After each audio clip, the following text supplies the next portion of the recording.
Good evening, ladies and gentlemen. Welcome to Atlantic Bushcraft Adventures. Tonight, we are on episode, I think it's 373, though this just kind of hid behind my settings here. And either way, we're talking about tents. A little bit about tents, what to look for, what to avoid, some of the research that we've done in the past, some thoughts, opinions, and hopefully we have a few people weighing in that are going to give us some information as well there, Ben, because I know Andrew and Steve are both joining us over in the comments. They came in a little earlier and we're chit-chatting there, so hopefully they will shine some insight from their point of view as well. But this all spawned from a picture you sent me. I don't know how much you want to get into that, but why don't we start there and we'll just jump down the rabbit hole like we normally do. Sure. Which picture is that? I sent you a few over the. The last one you just sent me with the 3 tents. Okay. You know what I'm talking about? And that's kind of what sparked the conversation here. The bushcrafting weekend, actually. Yeah. So, sound is good for Rob and Ben. Perfect. Thanks, Steve. For once, you know what? I actually came on early, set everything up, checked it, Now that we're back from vacation, maybe we'll get a little bit more sophisticated. Probably not, but we'll try. But yeah, so Ben sent me a picture, and it was from the original Bushcraft gathering when we went back to it in 2016. And at that point, it looked like, and this is kind of what I want to get into, was the story behind it. You must have been doing some research on tents all the way back there too, for that picture to even kind of come into existence, was it? Not really research so much. We were into tenting. We had a variety of tents. I think Misty, when I met her, she had a bunch of small tents. The little tiniest one is just for babies, and it was I can't remember the name, but it's a little pop-up tent. Peapod was the name of it. And my sister-in-law had, I think, bought one for us, and we really liked it. It has a little built-in mattress and all that, and it was great because if you remember, my youngest one wasn't a year at the time, so that's what was kind of going on at that time, right? And it was at a provincial park, so we were kind of restricted. I don't think I could use my hammock setups there very well, or the provincial parks frowned upon, and still kind of do, hammocks in their campsites. Yeah, they don't like it because it interferes with the trees and stuff, but I mean, depending on how you do it. You know what? I know, Ben, you, much like me, we've been out in the woods quite a bit with hammocks. I don't think I've ever, well, since I've upgraded to straps at your insight, got away from like the actual rope. Rope can cut into trees, but once we actually went with good straps, good wide strap, I don't think I've even damaged the bark on a tree since. Yeah. So it definitely a little bit of prep and stuff there. But anyway, we're going to we talked about hammocks before. On tents, yeah, so you had a couple tents there, and that kind of sparked a conversation with us. Like, what do you look for in a tent? And that's kind of where you're at now, because you were throwing some ideas around about tents. What would be a good tent, like a hammock tent or a swag tent or a cot tent or a standard tent, canvas tent versus, sil nylon tent, and how big do you actually need for how many people you're going to have? There's a lot that goes into it. I mean, it is kind of as easy as you buy a tent and make it work until you figure out what you actually need. And I think a lot of us have started there, and maybe much yourself as like Ben, but I mean, my first tent was a Walmart special. You know what I mean? Yeah. My first one, there was a guy, Foster, maybe one of these days, one of his sons will listen to it. I don't know if he's still around, but he had a little, I don't know, like a clearance store at the top of town. And I went up there one time. He had this little blue tent, and it took up no space. It was probably about 3-4 inches in diameter and about 2 feet long. And it had 2 poles. It was just an A-frame. And I was probably as old or younger than my oldest. And my parents had a pop-up camper, and I didn't want to sleep in the camper with them. I wanted to go with them, but I wanted my own space. So I bought my own tent. I paid $30 for it. And loved it. There still probably exists somewhere. But it was a pretty basic tent.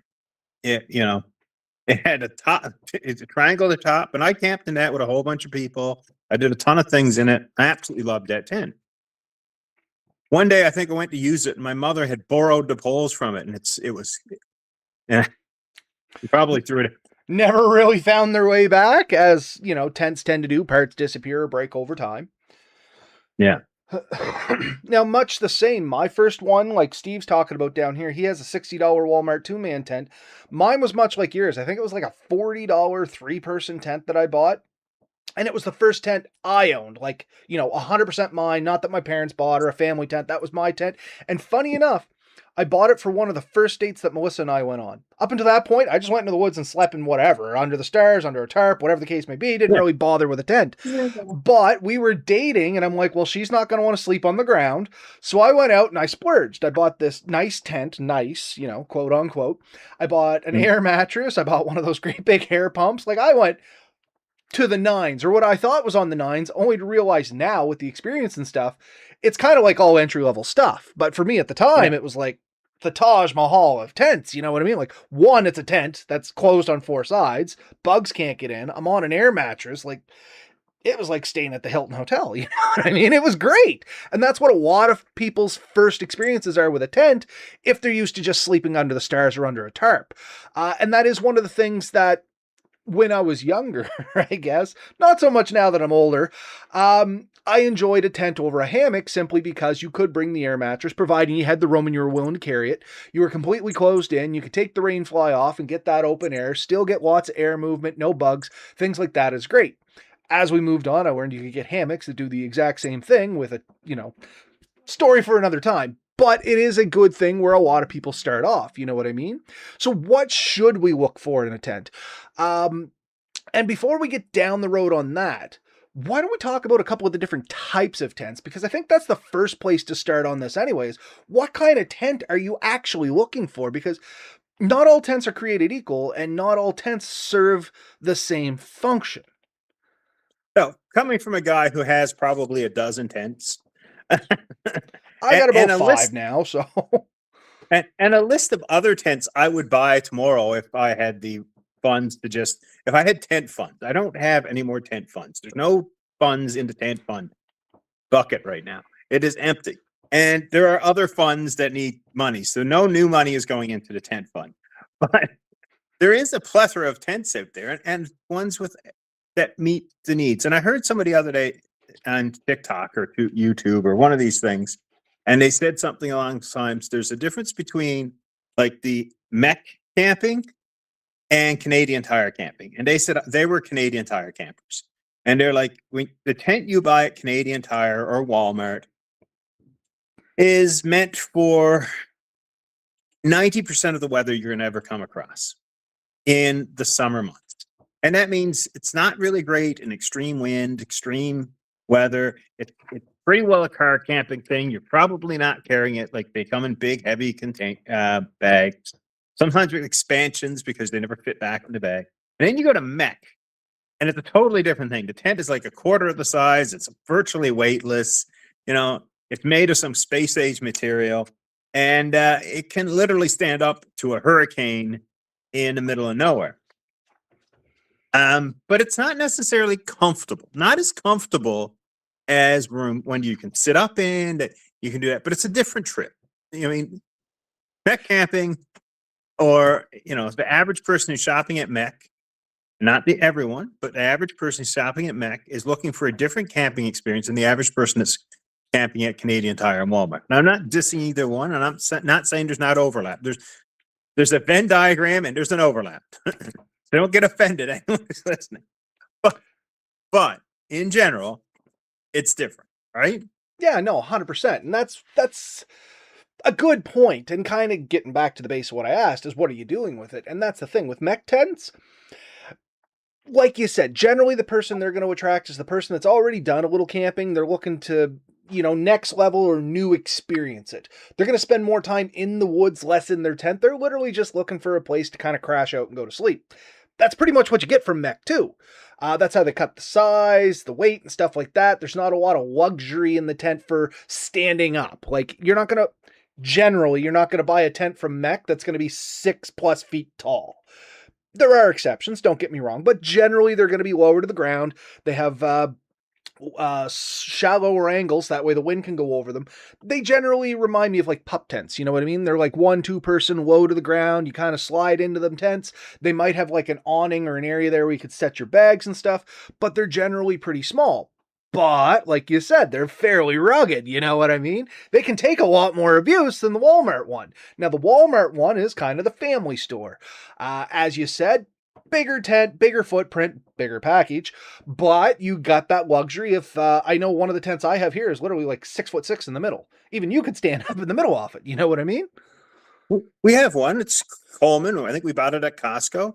It's great for the family. There's 2 rooms. You can stand up in it. We can put cots in it and sit with comfort. It's kind of built like a house. It's got vertical sides, and it'll it'll handle quite the weather. We've been out in rain and wind and stuff with it. It handles well. The poles are huge. There's a ton of guy lines, and it it takes some time to set up. If you're going for 2, 3, or more nights, it's an awesome tent. Yep. I'm not, Especially if you're going with I'm not, more people. You know what I mean? yeah. Like you said, family. And I guess that, once again, looping back to the first question is, what are you doing with the tent? How many people are going with you? Great question to start off. Are you looking for something solo? Much like Steve here, the Drifting Spore, talks about. He goes out a lot on his own or just with his kid there. Versus, you know, you and I that may go out with the entire family. Like, you have you, your wife, your 3 girls, a dog. I have me. I have Lily. I got Melissa. I got 2 dogs. Sometimes Christiane and Levi may come. Like, it could be a bigger outing, and that's when the big tent does come out, and that is when it is good, much like you said. Now, to jump to the next question, what is kind of the size that meets your requirement? Now, I'm going to speak on this just first, and then you can jump in. For me, when you read a tent and it says it's a 3-man tent, a lot of times, this is including Walmart, it's like head toe head. You know what I mean? That's 3 men. They're in there, 2 heads pointed one way, somebody in the other way, not a lot of room around you. They don't give you a lot of buffer space. So generally, my rule of thumb, if I'm Walmart shopping anyway, is like my needs plus at least 1, because that gives you a little bit of room to set your gear down. I mean, if you got the family and stuff, you know, you're going to want to get your pajamas on. You're going to want a place to throw dirty clothes, stuff like that, but you don't want to throw it out on the ground, or even if it's in a bag or a laundry bag, you don't want that out on the ground. You don't necessarily want to put it in the car. Maybe you're close enough to it. Maybe you're, you know, a couple 100 meters in the woods, whatever, but you generally want a little bit of room there. I like, especially in the Walmart tenting, taking my stuff inside and it's just protected. No bugs, no rain, no wind. Everything's right there. If it falls out of the bag, it's just in the tent. I don't know about you, but me, the other thing I like to put in it is if I'm taking a tent nowadays is I generally do put an air mattress in it. If I'm toting around a tent, I generally have the availability to bring the air mattress with it. You know what I mean? Yeah. We've been taking a cot to go in with it, like yeah.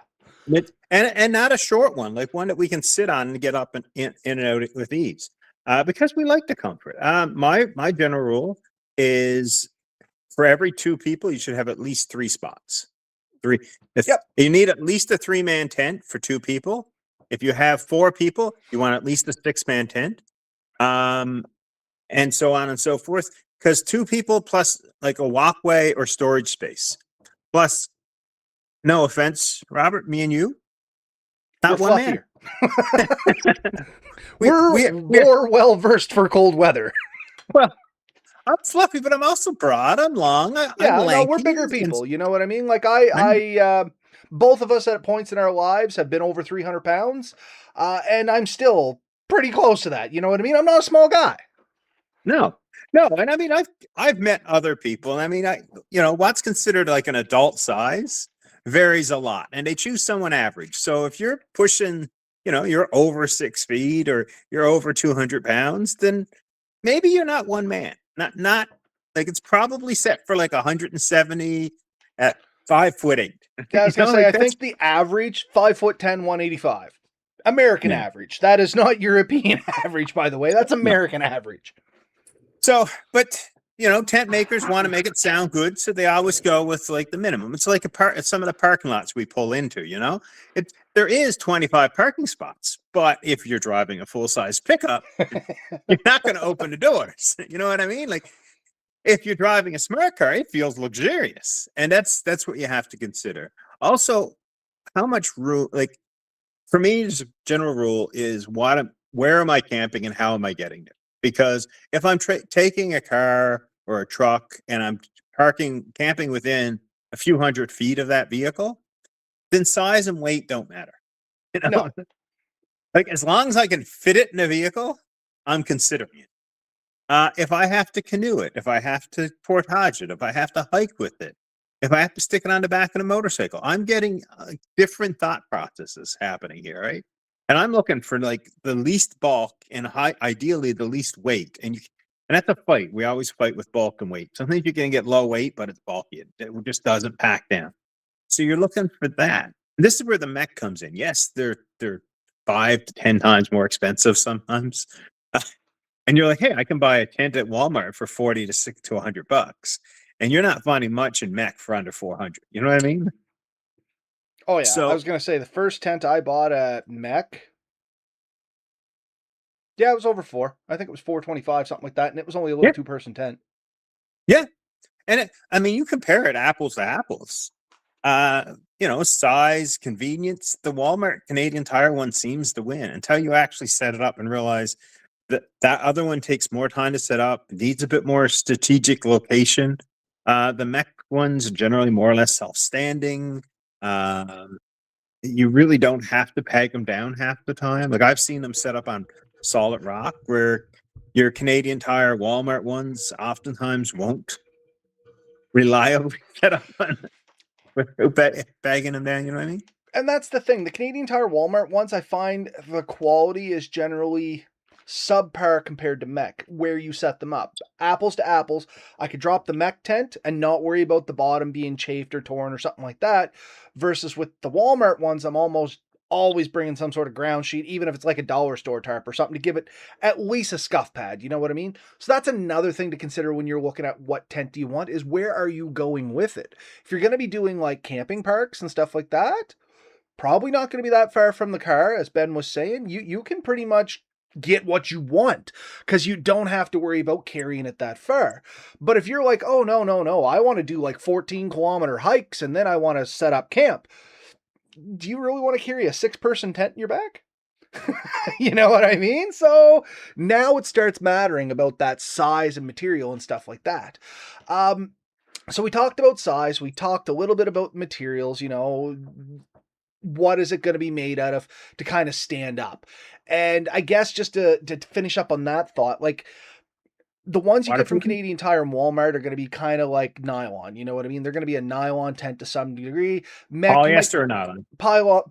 sorry, that was the other one I was looking for, was polyester or nylon. Now, if you go to Mech or something like that, you're probably going to get sil nylon and some other synthetics that are going to be a little lighter, a little tougher. And then you can go to like the outdoor stores and stuff like that online, and you might even find like a canvas tent. Canvas tents are amazing, super rugged. They'll handle a ton of stuff. Problem with canvas, heavy. Hey, you don't even get away from bulk. Like they don't fold up Nope. hardly at all. Like I've seen canvas tents that are probably 4 or 5 men. That's what they'd be called. And then you got stove jacks on. But even when it's all folded up, it still takes up like quarter or to half of your truck bed. You know what I mean? Like Easy. But once again, if you're looking at a canvas tent, I think canvas tents for like hunting shack. You know what I mean? You and your buddies are going back. You're going to spend a week back there. You want this thing to be put up. You're going to set cots up. You can even get like bunk bed cots if you really want to get into it. Put the stove just jump jack in. in, nice good size stove. So you're probably throwing this on your truck. Like you said, you're going to drive in, drop it off, or at least if you're carrying it in, it's you and a couple people spreading up the weight to stay in one sleep system. You know what I Yeah. mean? That's where canvas shines. I've seen people put canvas tents up and leave them like almost year round. They'll UV treat them and stuff like that, but they stay up for outrageous amounts of time, like all summer Yeah. or all fall or sometimes half the winter. You know what I mean? Depending on the snowfall. I know somebody who kept one up for years. He Yeah. probably took it down to scrub it a couple times and all that. Awesome tents. Don't get me wrong. Not something I'd want to canoe for, and not something I'd want to set up in the evening and then take down in the morning and then set it up again the next night. You know what I mean? Yeah, you're looking at There's a an hour or more to set up a good canvas tent. Probably more, probably a couple hours, to be honest with you. depending on manpower, skill, and landscape. I think Justin Barber, Yeah, uh, Barber. he used to set one up, and he would just take the canvas. He would cut a few spruce trees, and frame it up in the woods. But it wasn't a 5-minute set. Like, he took a few minutes to do it. Yep. I'm not going to say it took him hours, but it took him more time than it would probably take me to set up, say, my teepee tent, which is one pole, right? And that's the thing. I got like those Polish lavu or however you say that kind of tent slash poncho things, and it's very akin to canvas. You know what I mean? It's cotton, I think, 100% cotton, but it's basically cotton canvas with pockets and stuff that you use, and it is heavy. Just for a poncho, it's heavy to wear, you know what I mean, compared to like some of the more modern synthetic materials, and tents are no different. Another tent that's worth talking about, just while we're on like tents, true tents, is those like self-setting up tents, or those ones that are kind of like in a circle. You give them a fling and the whole thing pops up. Super neat. Very minimal setup time. As I just said, you basically give them a toss and the whole thing pops up. Now, the downside to those, for those that are wondering, I find, is they don't take wind well. You can stake them out and stuff like that. They do okay, but I do find, like, if they get the wrong gust, one of those metal rings or something, they may flex the wrong way, and all of a sudden that part comes in. You may just have to push it out. But I mean, that's where I find sometimes that can become difficult. And I don't have a lot of experience with those. I think you might have had a little bit though, Ben. Can you speak a little bit more on them? The little pea pod is actually one of those. And yeah, I think the thing is, you grab the two ends, you pull them together, and then you, with a twist, they go into a circle, and they don't go super small. I mean, that's the thing, is they're not the most packable, but they're pretty flat. You can squeeze them in spaces, but like one big enough for an adult, you're probably talking about. I seen a picture the other day. Somebody had one. It's probably 2 to 3 feet across. Oh, easy. Like, actually, you know what? You keep chatting. I might have one right there, my small one, and it's the only experience I have with one. Give me one sec. Yeah. So it's great because there is no poles to put in. They stay in the thing. The only thing you have to do is stake them out, and it's definitely something I am considering for a future trip. Is something like that, because I'm looking for the fat setup and all that. Quality would vary by manufacturer, 100%. Just make sure that it's waterproofed, or you have a way of covering it with another tarp or something if it's not good enough. It's not down in beside the sleeping bag. I thought it was right over there. It's not, unfortunately. It's tucked in behind something. I can see it in my head. I don't know where it is in the house. Yeah. So as I say, I mean, really, quality of those with the material quality could vary with manufacturers, and waterproofing might be something you want to definitely take a second to spend some time with. Yeah, but for sure. But beyond that, like, if you're looking for something that's quick up and quick down, hard to beat, really is. Absolutely, and they do great for just that. Where I really found mine, Sean, for what it was worth, was once again with the truck or car. If I'm driving, it was nice to throw up, like, if I was driving a long distance, instead of taking a hotel room or something like that, and I didn't want to sleep on back of the truck, I would pull into like an old logging road or something like that, or just a field or whatever I could find that was public parking, fling this thing up beside the truck, crawl inside, and you have yourself a relatively good night's sleep. You know what I mean? That's where I found those things were amazing, because of how little time they took to set up. I don't think I would trust one to go deep woods camping, just because, you know what I mean? They're a little awkward to carry and stuff like that, but otherwise they were nice. But that's the only experience I have with one. One of the things we're looking at, our next big trip, is most likely going to be a lot of driving, a lot of kilometers to get where we want to go, and with a handful of spots where we're going to spend a bit of time. And what for this particular trip, it very much isn't so much about the camping setup. We want to minimize that, because we're not going to spend much time at camp. Where other trips, the camp was part of the trip. You know what I mean? Yep. And the camp always is part of the trip. Don't get me wrong. Your shelter, your place to sleep, has huge influence on how good your trip is going to be. Sometimes, sorry, go ahead. I was going to say, sometimes your plan is to spend a fair bit of time there. You're going to want to, be able to play cards or talk to your buddy or spend time there. Other times, you want to set it up, go to sleep, and get up next morning and continue on. And if that's your game, you're looking for a different tent than the ones where it's more long-term. Like you said, the canvas tent, some of these big Walmart tents are good for multi-day trips. Because you set it up, and if you have to spend a day or two at camp, it's comfortable, it's enjoyable. The more time you spend at camp, the better your sleep system or shelter system Yeah. tends to shine. You know what I mean? And I have, like Ben and I know both of us have stayed in the woods, nothing but a hammock and a tarp for multi days and been perfectly fine. But if you have multiple people around, it's kind of nice. Like that big family tent with the multi rooms, like you said, you can kind of set the cots up in the side, maybe a little table in the middle, play some cards, have a decent breakfast, just be able to sit down, enjoy a cup of coffee that's not on a rock or a fold up chair. Well, maybe even still the fold up chair, but away from the bugs inside. Especially if it rains and stuff like that, though. I don't know. Rain kind of adds its own charm to camping, depending on how cold it is. Um, they do have their place. And I notice we're coming up on 25 minutes, so somehow let's rope into this swag tents and cot tents, because those are two other options I know you've had a little experience with. I've seen a cot tent, never slept in a cot tent, and swag tents. Oh, Didn't have a clue what those were until you told me there a couple weeks ago and I started researching them. so cot tents, I have one. I do like it. I do find it bulky. It's definitely not a backpacking tent. I never take it. I'd never take it on canoe. I can't even take it on the motorcycle. It is a car truck setup. But the beauty of it is you pop up the cot and you're off the ground, and then you sit the tent sort of on top of it. And it's very much coffin size. There's not a lot of room to set up and stuff. I have done it a few times.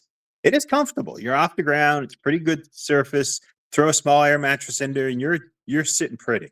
And it's a pretty quick setup, like relatively quick. So If if I'm that's not what you're looking for, mistaken, Ben, just because I have this set up from Lily here, they're much like yonder size, right? Like individual air mattress sized. yeah, yeah. And just basically domed over the top of it. The beauty of that, I mean, I think the one I have is just over 7 or 6 feet long, probably 6.5 feet long, probably about 2.5, maybe 3 feet wide. It ain't big. Uh, it but you can sleep comfortable in it. You can keep pretty warm in one because it is pretty small, pretty compact. Um, and I think the beauty of these things is exactly that. It's a comfortable night's sleep that you can set up relatively quickly. So I would see that shining much like I said, the throw up tent. If you were driving a long distance and you just had to stop to have a good night's sleep, it would be much better than sleeping in your vehicle, is the way I seen it. And that's why I ended up with this quick tent. Was I was going to tell stories again now. Back when Mel and I were first dating, we were on basically opposite ends of the province. So I'd be going to college, working, like doing a full course load at college, working almost a full-time job at the time was the Steakenstein, if anybody remembers that. That's how I put myself through college. And then I would hurry down here after closing the Steakenstein to try and make it down here so I could spend a day with her. At 9 times out of 10, and you know where I'm at, Ben, I never made it past exit 19 before I was like, yeah, I can't drive anymore. I'm getting sleepy. And I would always end up like sleeping at the top of exit 19 in my seat, just kind of lay it back a little, and that's how I would sleep for a couple hours and then try to keep going. Then once I got this thing, I would just still be exit 19, but there was a little kind of like carpool parking lot there with a small field beside it. Whip into that, fire this down beside the truck, and man, then I could actually sleep for like 6 straight hours, have a good night's sleep, basically bounce up from that, hit the truck stop, take a shower, and straight to Mel's place. And that's where I find yeah. these cot tents would probably come up. Probably even better so. You would get a great night's sleep in that comparatively, would be my guess. Yeah, and think about it, like the cot tent gets you six inches to a foot off the ground, which means if it rains, your gear isn't like sitting in the water. I've seen people wake up in tents that are virtually floating. I've seen people wake up in tents where there's water in them, and that's annoying. So getting off the ground, that was part of the hammock.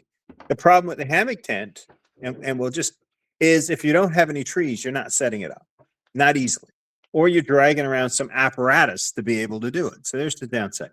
Now the swag tent, apparently, from what I can gather, is fairly popular in Australia, and it is basically a slightly heavier material tent. Usually they are some kind of canvas or something, but they're small, individual. You can buy 1 or 2 person one, but the air mattress, the sleeping bag, everything stays in it, and you just roll the whole thing up, and the setup is virtually nil.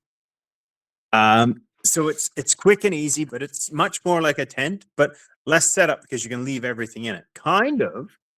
And the reason I found out about it is because I was looking at rooftop tents, and the advantage of a rooftop tent, oftentimes, and not exclusively so, is a lot of them are set up so that you can leave your blankets and your pillows and stuff in there and close it.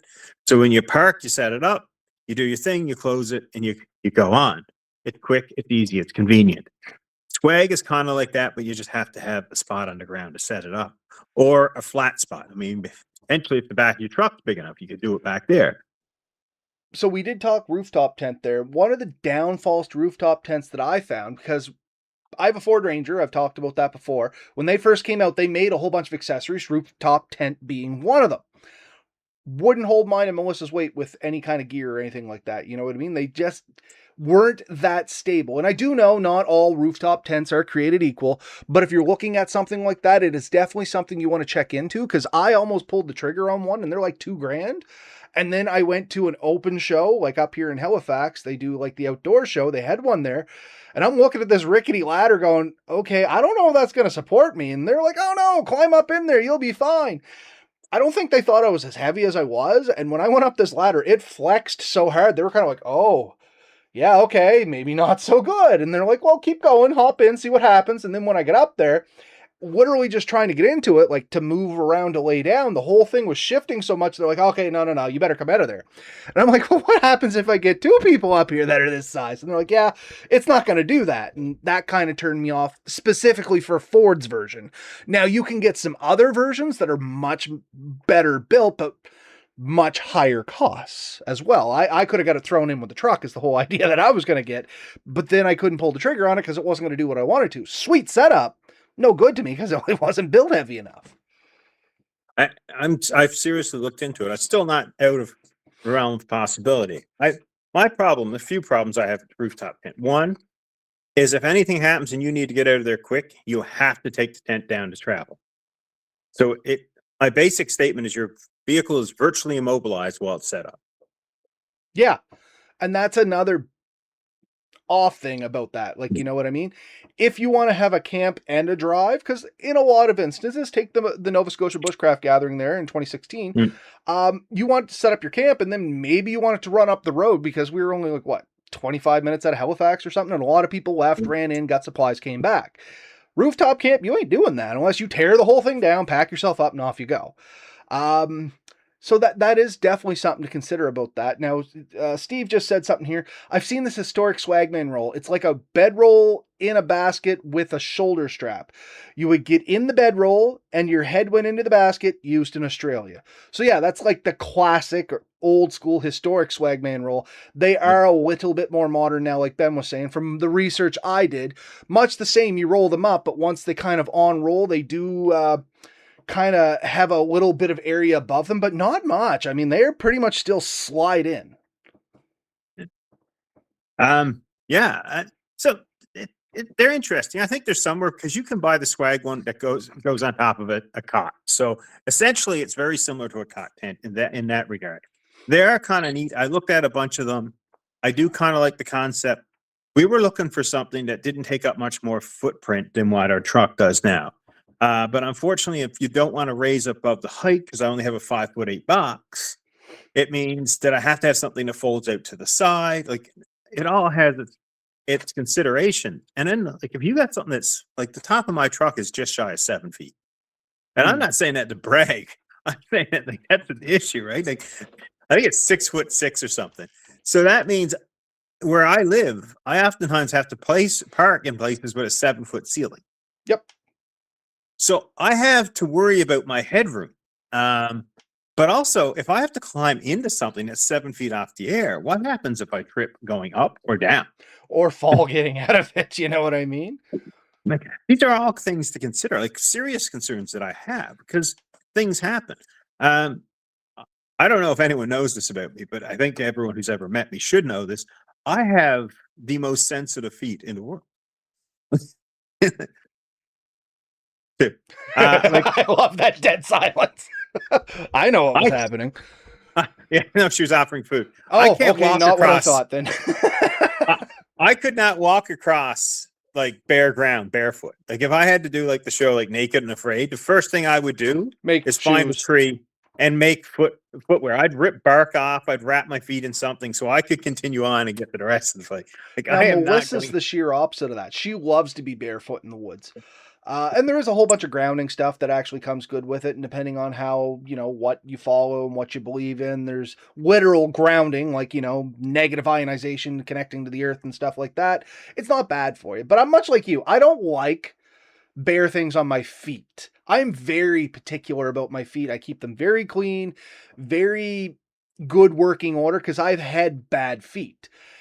And it is something that changes your life if you actually get bad feet. And what happened was I had got an athlete's foot so bad, and I don't mind talking about this. It's not really embarrassing. It's a learning moment. I didn't know what it was, and I had gotten it so bad that my feet actually deformed a little bit, and I had a hard time walking and just doing the stuff we take for granted. And I was only young. I was only like 13, 14, just started going to the gym, didn't know about swim shoe or shower shoes, all this stuff. You know what I mean? Yeah. Young and stupid and just full of, oh, it ain't going to happen to me. And it did. And ever since, like, I'm meticulous about my feet. My wife makes fun of me all the time for how meticulous I am about my feet, but much the same. You don't realize how important they are until you can't use them. Yeah. So I'm not so if I have to walk down the ladder and it's narrow rungs in the middle of the night because I need to pee and I probably won't walk far from the vehicle, I am going to have to take the time to put a pair of shoes on. Yep. To walk down the ladder. Like these are things I think about. Like I've gotten out of a hammock, and when I get out of my hammock, I keep like a pair of Crocs or flip flops, something I can slip onto my feet really easily. And they're right there under my feet. I slip them on. I walk, 10, 15 feet off the end of the hammock. I have a piss. I do whatever I want, and I come back. Like, yeah, I worry about that in something that's so high up above the ground. And then somebody say, "Oh, but you're safer from bears." And I'm like, I don't know if you've met a bear. Black bears climb pretty good. or a dog. Like any of them can get to the top of my truck without too much effort. I remember. Do you remember my dog Molly? 30 pounds.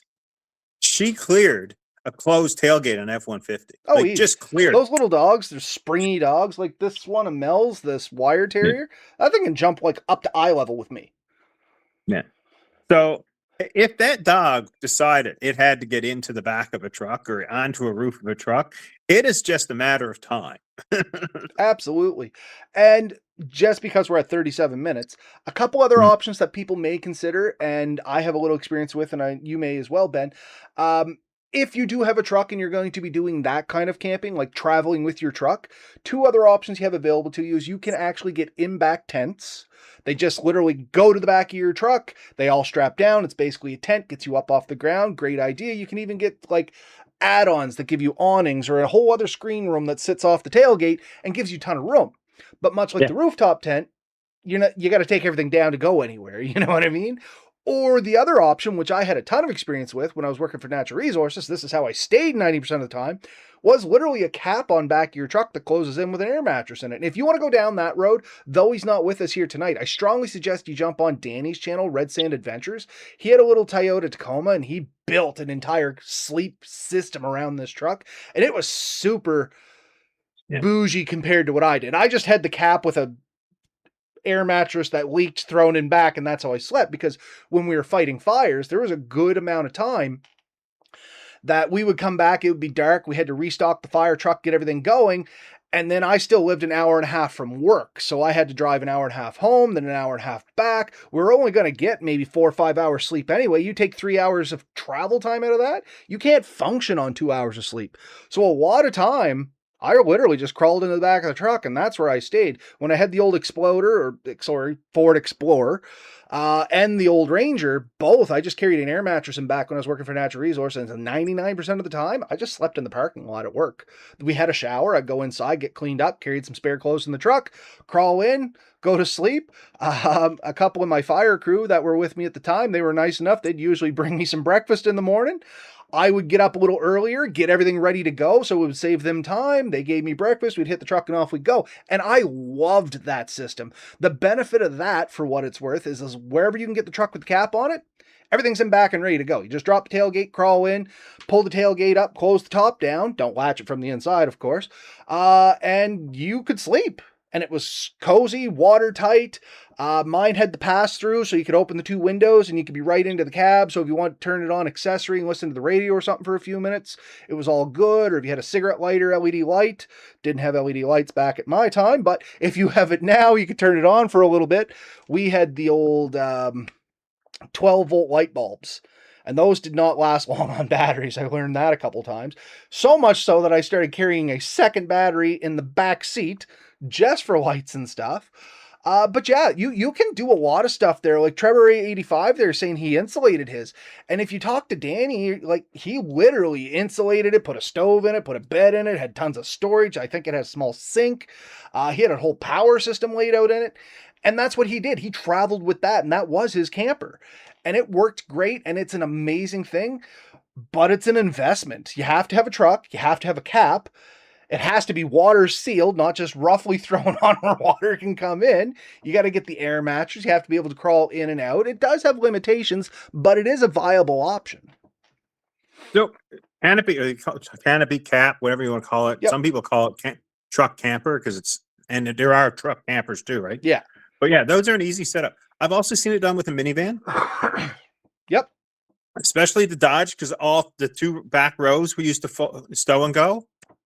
So you could just drop them, and that gave you between 6 and 8 feet of room. You could put an air mattress in that. You didn't have the wheel wells to worry about as much in those vehicles. So you had like the full, almost 4 to 5 foot of width.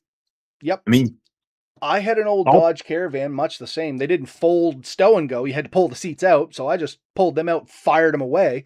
I used to use it to move the motorcycle back and forth to the racetrack. I would sleep in it. It was like an all-encompassing driving system. Problem is, not so great on bad roads.